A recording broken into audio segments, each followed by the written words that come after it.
Consider a situation almost everyone has experienced at least once. You see someone visibly struggling with a difficult task, or um, perhaps they are navigating an incredibly painful period in their life. And your instincts simply take over. Absolutely. You step forward, extending a hand to offer your assistance, fully expecting relief to wash over their face, but instead they instantly pull away. Their posture stiffens, their expression hardens, and they sharply decline your offer. And in that exact moment, a profound sting registers within you. I want you to consider why a rejected offer to help someone often feels like a deep, personal insult. It is a fascinating phenomenon. It presents an almost tragic contradiction, Human beings are deeply fundamentally wired to help one another. Yet some of our most painful, defining moments emerge precisely when that help is either outright rejected or entirely absent. That contradiction is not a design flaw in human psychology, nor is it a simple matter of a bruised ego. It is a critical signal. A signal of what, exactly? Well, it indicates that the act of helping is not merely a practical exchange of labor or advice. Helping is a fundamental layer of what it means to be human. It forms the invisible bedrock of our entire social architecture. And when that structure is shaken, we feel it at our core. We feel it deeply. Today's deep dive explores the hidden psychology and philosophy behind human helping behavior. Our mission is to decode what it actually means when we offer assistance and why the rejection of that assistance cuts so deeply into our psyche. Not to mention how, in many situations, the absolute highest form of help might actually be doing nothing at all. Okay, let's unpack this by starting at the very beginning. To understand why rejected help hurts so much, we first must understand why the drive to help exists in the first place. We have to look back to human evolution and early philosophy. From an evolutionary perspective, human beings are simply not passive observers of life. Definitely not. We are participants, we are builders, and above all, we are fixers. Historically, survival strictly favored those who actively contributed to the group. Because in early human societies, cooperation was never optional, was it? No, it was a biological imperative. A solitary human, unable or unwilling to share the load, was largely, an endangered human. The foundations of evolutionary biology highlight how social cooperation dramatically increased survival odds for the entire species. So those who help the collective ensure their own genetic continuation. You helped, therefore you survived. It is that simple. And this instinct runs deep into our philosophical understanding of ourselves as well. Even before modern economics or psychology took shape, early philosophical works explored this deeply. Like Adam Smith's explorations of moral sentiments. Yes, Smith argued extensively that empathy is fundamentally embedded in human nature. It is not a learned behavior. It is an innate feature of our hardware. We are physiologically and psychologically bound to the emotional states of those around us. Observing the fortune or misfortune of others intrinsically moves our nervous system. Because when we see someone stumble, our brain mirrors that distress. We are hardwired to care because caring is what kept the tribe intact. Think of this evolutionary drive to help like an instinctual reflex. I want you to imagine you are sitting at a table, deeply engaged in conversation, and from the corner of your eye, you watch a glass slip from the edge. You do not consciously calculate the physics of the fall. Or the trajectory of the glass or the cost of replacing it. Your hand simply darts out to catch it. Helping often operates on that exact same subconscious level. It is an immediate automatic assertion of our physical and social place in the world. But this brings up a rather complex dilemma.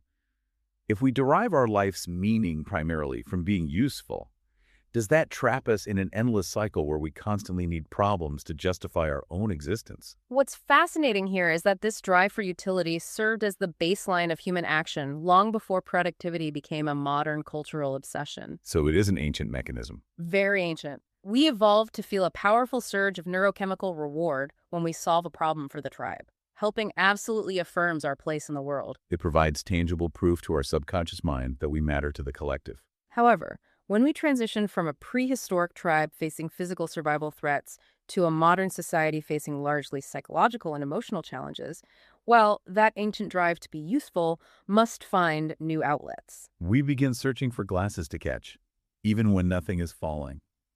Beautifully stated.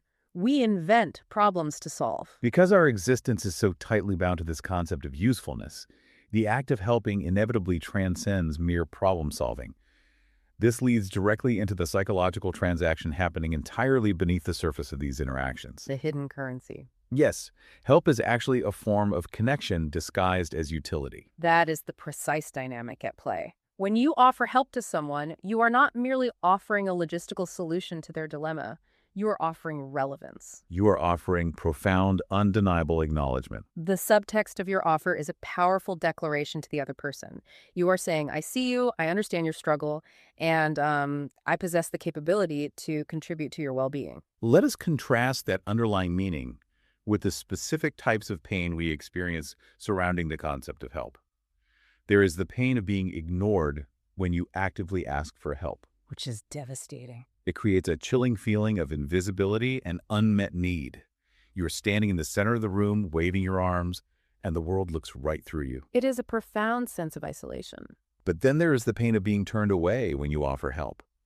And let me push back slightly on the perceived altruism of helping here. I welcome the pushback. If the rejection of our help destabilizes our identity and our purpose, rather than just bruising our ego, does that mean our desire to help is inherently self-serving? That is a harsh but necessary question. I mean, are we essentially just trying to confirm for ourselves that we are the kind of person who helps? Denying someone the opportunity to help fundamentally challenges their identity as a capable contributor. When a person rejects your assistance, they are not simply communicating that they have the situation under control. What are they communicating to our subconscious? To your subconscious mind, they are rejecting your perceived value.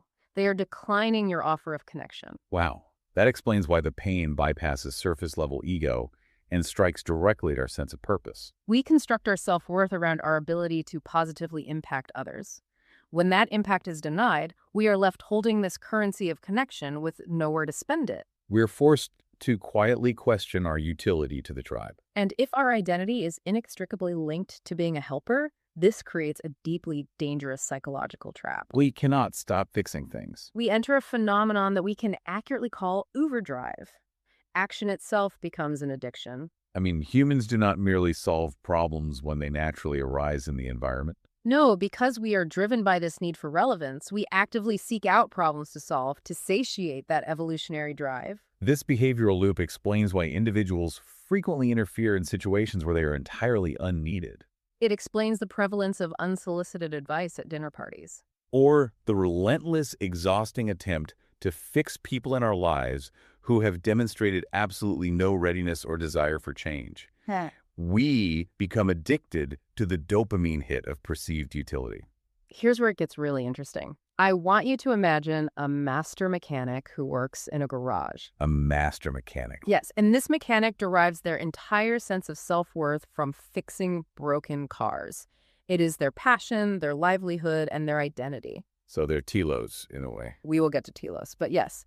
Now, imagine taking that mechanic and locking them in a room with a completely pristine, perfectly functioning engine. Driven by the overwhelming need to be useful, that mechanic might start aggressively dismantling that perfectly functioning engine. They will pull apart the valves and unscrew the bolts simply because holding a wrench and taking things apart is their only way of feeling valuable. We do this to each other constantly. We absolutely do. We dismantle functioning relationships, situations, and lives simply because we need an excuse to hold the wrench. The mechanic analogy flawlessly illustrates the distortion of our natural drives.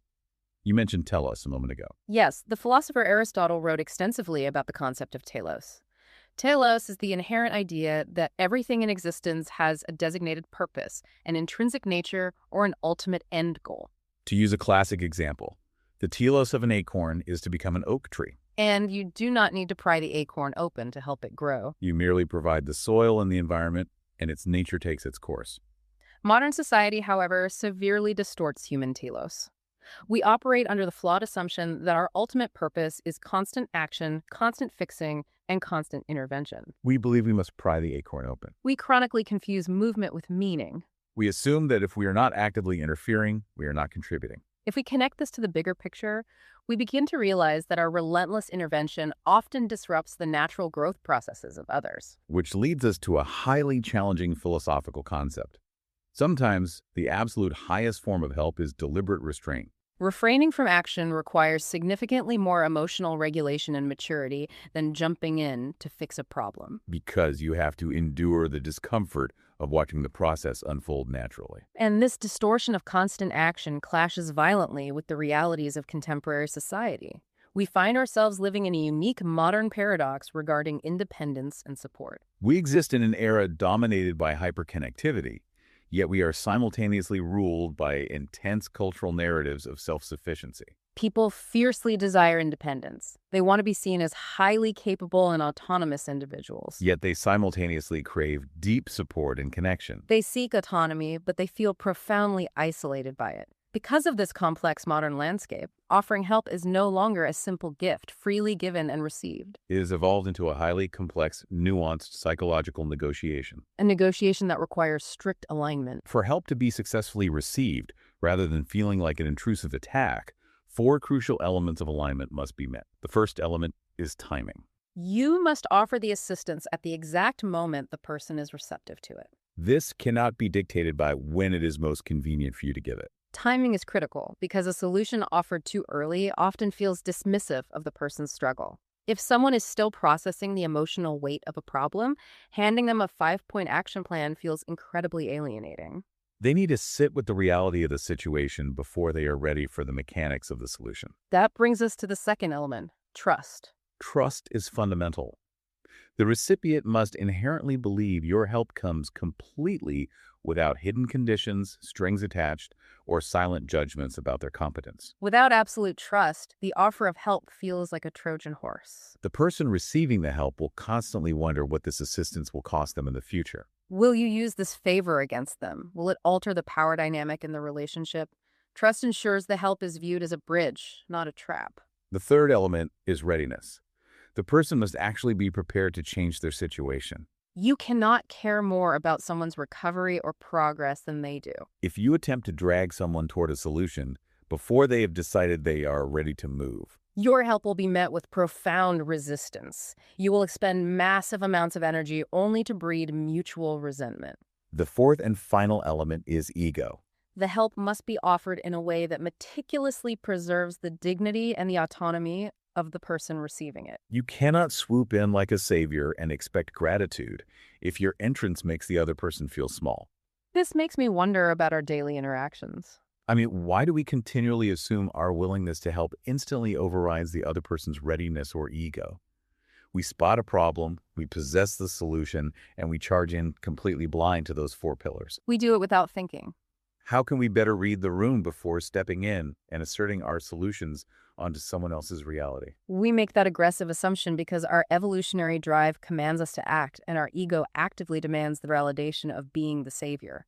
We want the neurochemical reward of solving the puzzle. To better read the room, we must entirely redefine what personal growth looks like in this context. Personal growth does not mean becoming increasingly more helpful or accumulating more successful interventions. Rather, it means becoming acutely, sensitively aware of how your help is actually received by the other person. It is the mastery of learning when to step in, when to strategically step back, when to gently offer, and when to patiently wait. You must consciously evaluate timing, trust, readiness, and ego before you ever extend your hand. Understanding this intense need for alignment forces us to confront a highly uncomfortable truth about the nature of our assistance. We must look in the mirror and ask ourselves who the help is actually for. We must directly address the reality that the intense desire to help is frequently about the helper feeling needed, feeling competent, and maintaining a sense of control over their unpredictable environment. When we fix someone else's problem, we temporarily soothe our own existential anxieties. We enforce a temporary order on a chaotic world, using the other person's life as our canvas. There is a massive danger hidden here. If an individual's identity depends solely on helping others, they will inevitably face a severe psychological crisis when they are inevitably not needed. They will struggle deeply when their help is rejected. And most painfully, they will experience a profound sense of loss when someone they care about grows, becomes self-sufficient, and no longer requires their intervention. Their entire sense of self will collapse. So, what does this all mean? If true maturity is being comfortable with not being needed, how do we redefine our personal value without utilizing the crutch of being everyone else's savior? This raises an important question about the fundamental nature of human value. True maturity in this context requires a monumental paradigm shift. A shift away from utility. It is the quiet, grounded balance of recognizing that not all help is welcome, not all help is needed, and not all help is about solving a tangible problem. You redefine your value by detaching it from your utility. Your value is proven not by the sheer volume of assistance you provide to the world, but by the cultivated wisdom of knowing precisely when your assistance truly matters. True maturity is sitting in the extreme discomfort of watching someone you care about struggle. Knowing with absolute certainty that their struggle is a necessary component of their own telos, their own growth, and their own ultimate independence. When you trace the line of our conversation today, a striking picture emerges.